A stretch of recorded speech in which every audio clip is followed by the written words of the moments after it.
So hello and welcome back to the homestead. I don't know if you can see the light that's kind of very bright and it's kind of making shadows behind me. Sean's been working on our bathroom, which is right over there, and so he's got a light on in there while he's working, and it's very, very bright, so I'm just going to have to deal with it. So today I'm working on a project.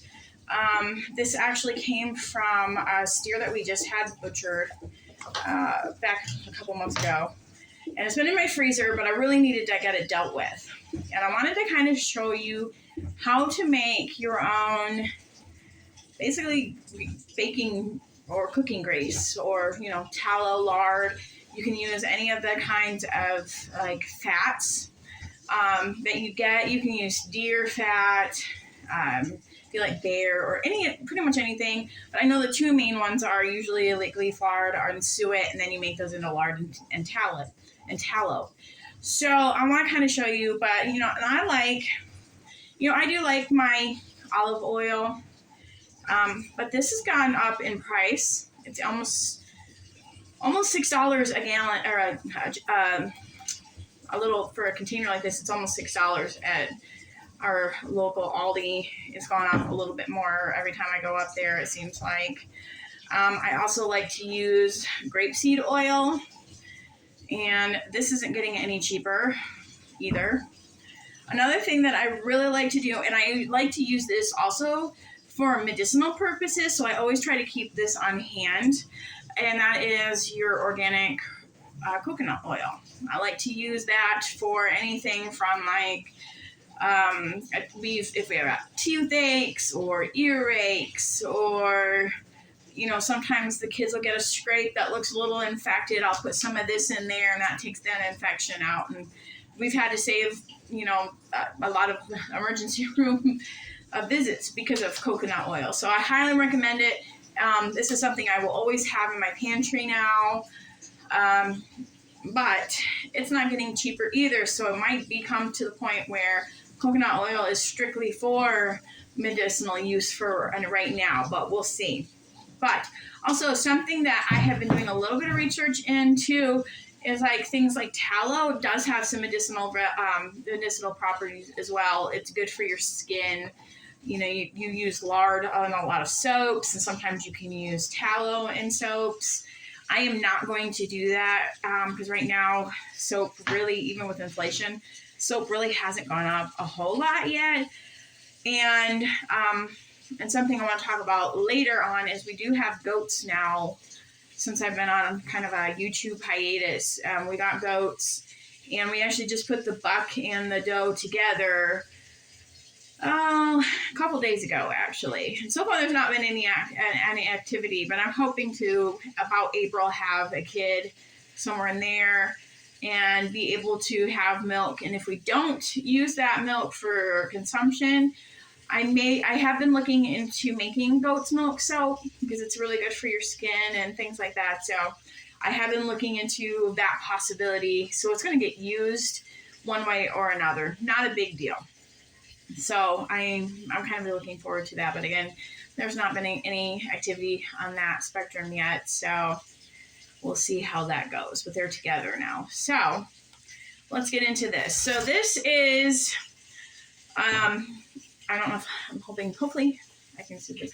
This is the suet from our cow. This is the fat that's around I think it's the kidneys, maybe the liver, things like that. It's in the organ. It's the organ fats, and I've got quite a bit of it. I did get some from there's a farm not far from here that actually sells meat and different products from their farm, and they had this, so I wanted to try it and make sure before we butchered our steer, because I didn't want to get a bunch of this stuff and then find out that we just didn't like it. But I was able to render that down into tallow, and it was really good. I really enjoyed being able to cook with it, and so when we butchered, I made sure that we got our suet from our cow. So this stuff, you can see it's got a little bit of blood in it. That'll cook out a little bit.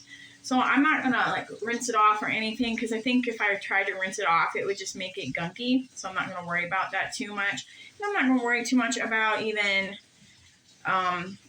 trying to, and it's flaking off, and I don't want to lose any of my pieces. But a lot of like, there's like, it seems like there's like some like fat in here a little bit.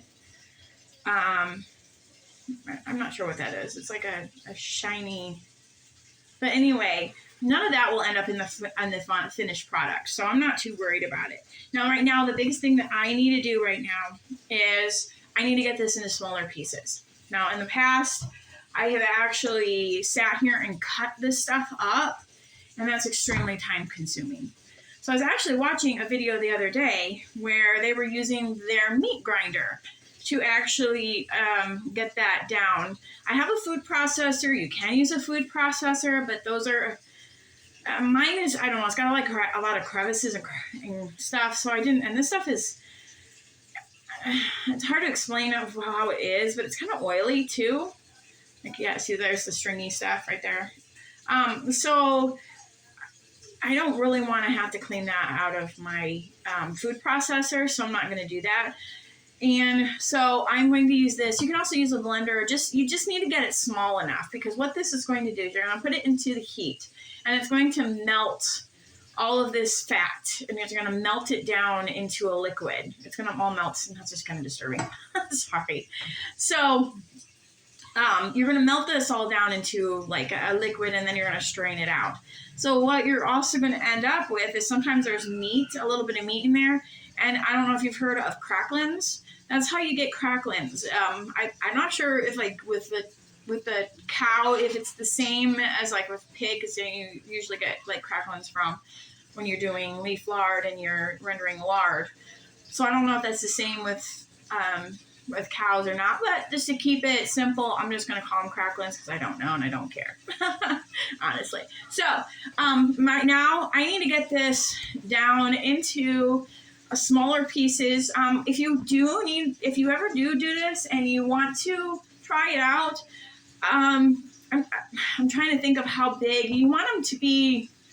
If you do cut this up, I would say maybe 1 inch by inch, like little pieces. I mean, you want them really, really, really tiny, because if you don't get them small enough, they won't melt down enough. So when you get down to the final product, because you can burn your tallow if you're not careful. So if you're getting down to your final product and those haven't melted down enough, you're going to end up with it'll kind of give it a little bit of a flavor if you burn it a little bit. And you're going to have it on a very low heat, so it does take a while to do that. But it does happen. You can overcook or overmelt or whatever your tallow and get it to have a flavor, and you don't want to do that. So the best thing is to do is get your pieces really, really small. You might have a masher, cut them, whatever you can get it down to very small pieces. So this is too big to fit in my meat grinder. So I'm going to have to cut this down a little bit, but that's not too bad. So I'm going to cut this down, get it ground up, and then I'll kind of show you and go over the next step with you, all right? So let me get this done and over with.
I have a bunch of this is already ground up. I'm probably going to do a little bit more, but my bowl's getting kind of full and it's wanting to come out of there. So as you can see, it looks like little worms in there now. It's kind of funny. But now I'm just going to put this in here.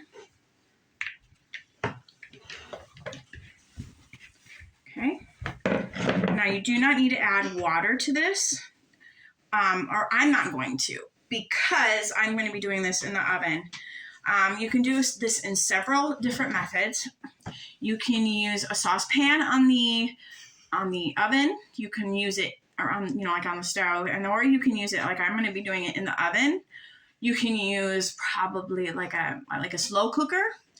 I don't know if I would use an Instapot for this. If somebody has used an Instapot and it's worked, you'll have to let me know in the comments and tell us how you did it. But other than that, I don't know if I would recommend using an Instapot for this particular process. I'm not sure about a roaster. If you have a good roaster that you can do it on a low setting, that might work. My kids are laughing behind me. So if you hear them back there giggling, I think this is funny, I guess. And they just woke up from a nap. So they're kind of, I guess everything's kind of funny when you're first waking up from a nap. But anyway, I am going to do this in my oven because it's about time for me to start making supper. Be careful so we don't knock my phone over, okay? Titus, be careful. Okay. All right. So anyway, I'm going to do this in the oven, like I said, because I am getting ready to make supper. So this is a little bit late to be doing this, but that's okay. We'll make it work. I got all weekend kind of to do this before we have to go back to school. But anyway, so when you're making either lard or tallow, either one, it doesn't matter. It's kind of the same process. You want to do it low and slow. You don't want to cook this. You're not trying to fry it. What you're trying to do is melt it. And there's a big difference between trying to melt it versus trying to like fry it or cook it or anything like that. So I'm going to put this in the oven on 225, and I'm just going to let this go. Now, this is kind of a lengthy process. Him and his feathers. He's sucking his thumb. Yeah, he's sucking his thumb. He just woke up. Anyway, so this is going to take quite a few hours to do it, and I'm probably going to stir it probably every hour to watch it and see how it's doing, plus try to mix up the bits that kind of aren't melting as much, and I'll try to put those down into the stuff that has melted and stuff. But now I have read, and I can't remember, it's been a while since I've done it on the stovetop, but I think if you do it on a stovetop, you might want to add a little bit of water. That's not going to ruin your product, because you're going to cook it for so long it's going to evaporate it out. But you do have to watch it a little bit closer if you do have it on the stove. So it's easier to do it in the oven. A really good time to do this too is like if you have a really cold day. It's not too bad outside, but it would be nice to have the oven running for a while and kind of heat the house up a little bit. I got quite the audience behind you guys. Apparently this is funny that they're enjoying watching Mom on the TV screen. I don't know, but anyway, whatever. They can learn this process along with you guys, so that's all right. So now my next project is to now get this into the oven and get it started cooking down. And I might work on the rest of my suet and get that ground down too, so that when this is done, I can just keep on and it's already ready to go, and I can get my grinder cleaned back up, because I think that's going to be a joyous mess to try to clean that up. But it's working pretty good once I figured out how to do it. It's kind of a learning curve. Like I said, the last time I did it, I actually cut it up, and it took forever to cut it up into little 1-inch cubes. So this is actually working out a little faster. So I'm actually enjoying that. So, all right, I need to get this in the oven and get it started going. And I will show you kind of as it's going. I'll show you a little bit of what's going on here. You don't want to fill this all the way to the top. It's not good to do that. I want a bigger Dutch oven someday, like one of those really nice big enamel ones, but I haven't found one yet that I can afford. So I'm just using this little guy. He's worked out really good. So, and I like to use is it going? Okay. I didn't know what you were pushing. Oh, you're wanting to end it for me? You know, buttons. Anyway, so this little guy's worked out for me, and look at this. You guys,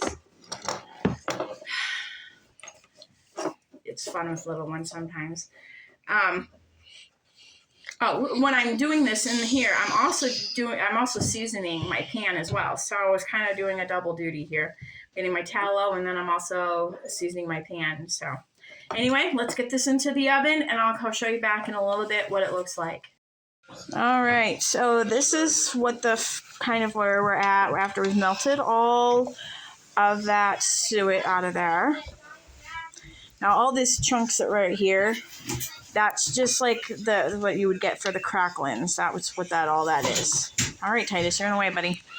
Okay, now the next step for this is I need to strain it out. I need to strain all the cracklins out of there and stuff. And I'm going to I like to use these kind of jars because they're not really good for canning, but they're perfect for this kind of a project.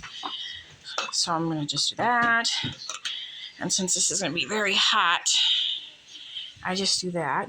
Let's see how well I can do this with holding it. It's going to go in like that. I'm going to try not to get those in there because I don't want to clog up my filter really quick. Okay.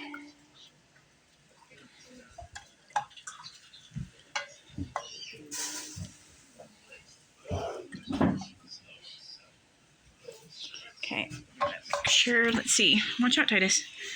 Let's see. How are we doing? Okay. Put maybe one more in there.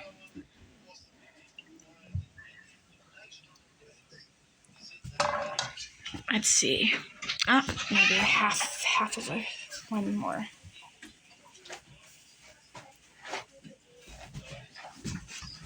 Get under here.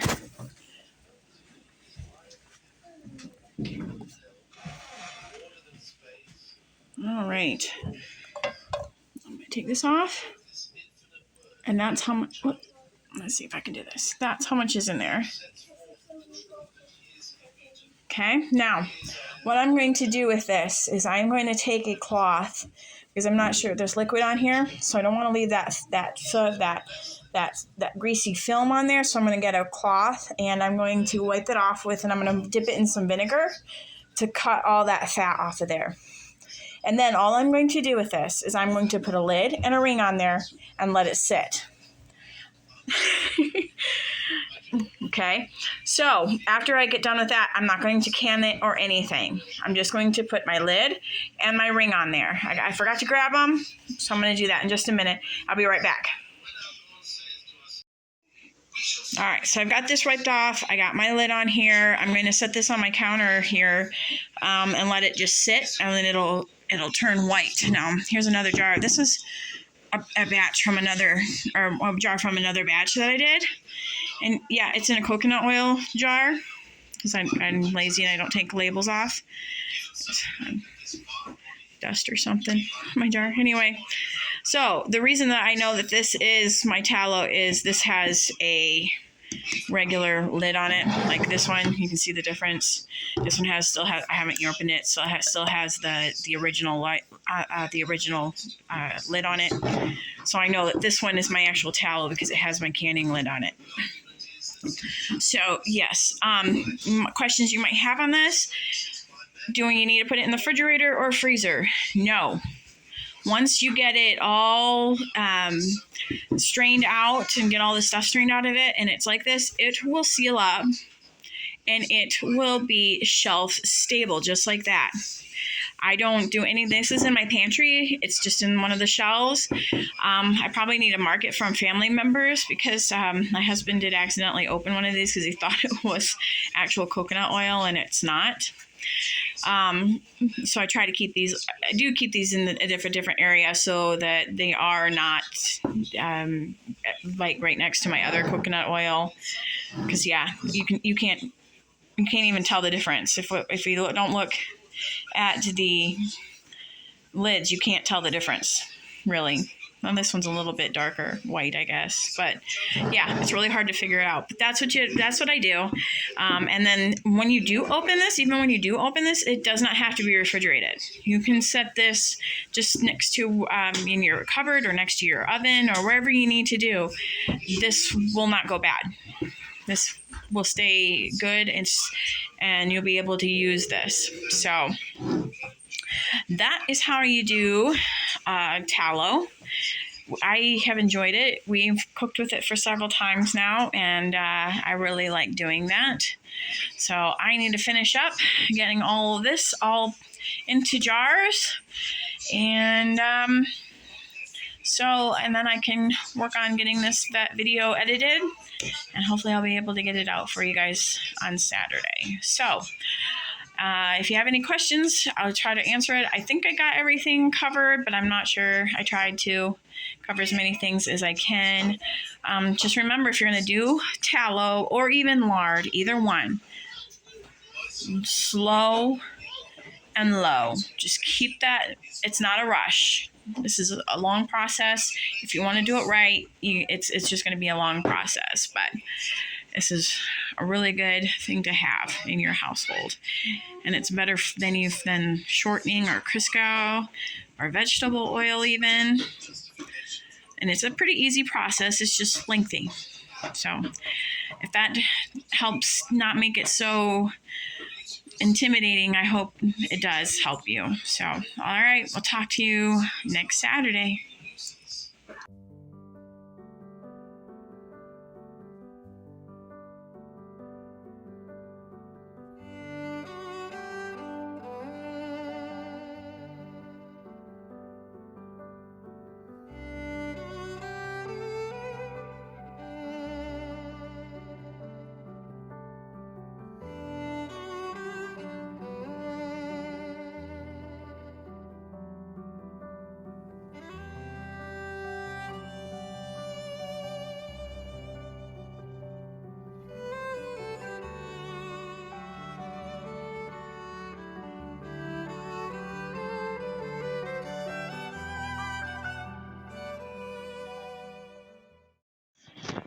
All right, as you can see, I got 1, 2, 3, 4, 5, 6, 7, 8 jars out of our steer, out of the suet that I got from him.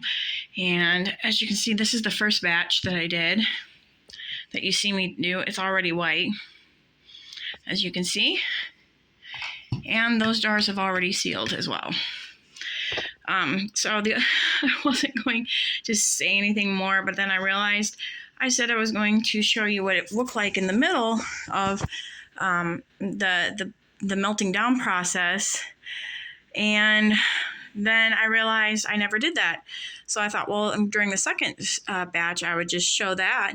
Well, I went to go check it about a half hour after I put it in, and it was pretty much done melting. So I would say definitely grinding it down into smaller pieces definitely makes a difference. The first time I made suet, which was not even half of what I had to do today, I only got 2 pints out of that. And it took, I think, close to 8 hours to get it to melt down nearly as big. And I had done the little 1-inch cubes. And I would say, considering I was able to do both of these little batches in about 2 hours each, or 2 hours between the two of them, I would say definitely making them the smaller you can, the faster it's going to be to melt it down. So I may do another video on it. I do have another block in the freezer that I can chop up and show you just how long it does take if you have to do it that way, but I don't know. We'll see. I may not. It was much quicker to do it this way, so I don't have to use up electricity on my electric stove. So anyway, that is really good color. I'm really happy with that. So keep going and keep growing on.